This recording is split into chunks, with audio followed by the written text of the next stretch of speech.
कुरान कोई तारीख की किताब नहीं है, ये इंसान की साइकोलॉजी पढ़ने वाली किताब है। ये बताती है कि जब इंसान अल्लाह को भूलता है तो वो सबसे पहले खुद को भूलता है। कुरान में जितने भी नबियों का जिक्र आया, हर दौर में एक खास गुनाह जमीन पर हावी था, और वो गुनाह कोई अचानक पैदा नहीं हुआ, वो इंसानी जहन के एक बिगड़े हुए पैटर्न का नतीजा था। आदम अलैहिस्सलाम से कहानी शुरू होती है। गुनाह छोटा था, लेकिन साइकोलॉजी बड़ी थी। अल्लाह का हुक्म सामने था, मगर इम्पल्स कंट्रोल टूट गया। यहीं से इंसान ने सीखा, गुनाह का पहला कदम अल्लाह से नहीं, अपने नफ्स से बेवफाई है। इदरीस अलैहिस्सलाम के दौर में इंसान ने इल्म पा लिया, लेकिन मीनिंग खो दिया। साइंस थी, हिसाब था, लिखना था, मगर तकवा नहीं था। फिलॉसफी कहती है, knowledge without ethics destroys meaning. Quran ने यह हजारों साल पहले बता दिया। नूह अलैहिस्सलाम का जमाना आया, यहाँ गुनाह शिर्क था, लेकिन असल बीमारी थी कलेक्टिव डिनायल। 950 साल की दावत और जवाब में मजाक। साइकोलॉजी इसे कहती है ग्रुप थिंक। जब पूरी कौम गलत हो जाए तो सच पागल लगता है। फिर सिस्टम कोलैप्स हुआ। आसमान और जमीन दोनों ने इंसान की सरकशी का जवाब दिया। आद और समूद ताकत, technology, structure, engineering.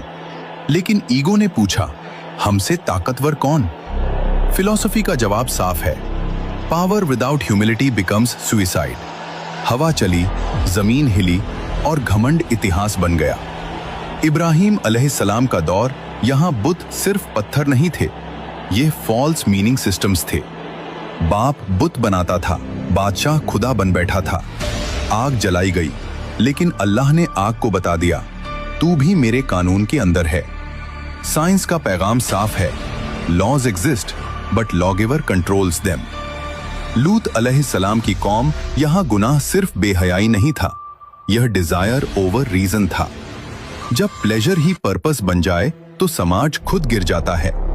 Geological collapse ने मॉरल कोलैप्स का जवाब दिया।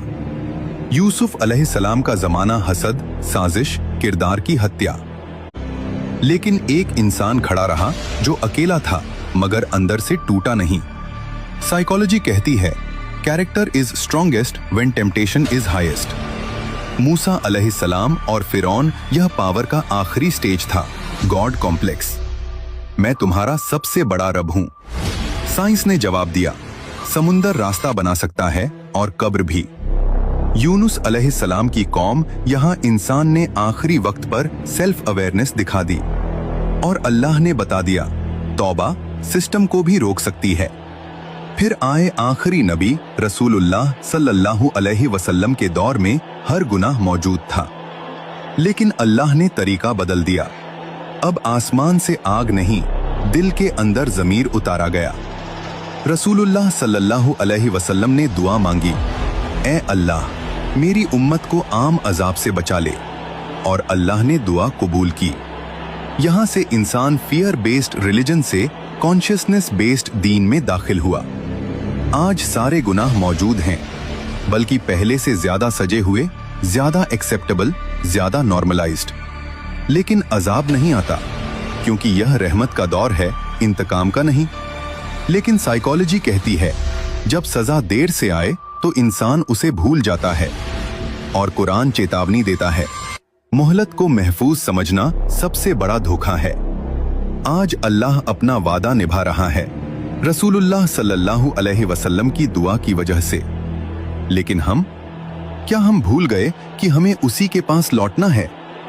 आज हिसाब कल रहा है, माफ नहीं हो रहा।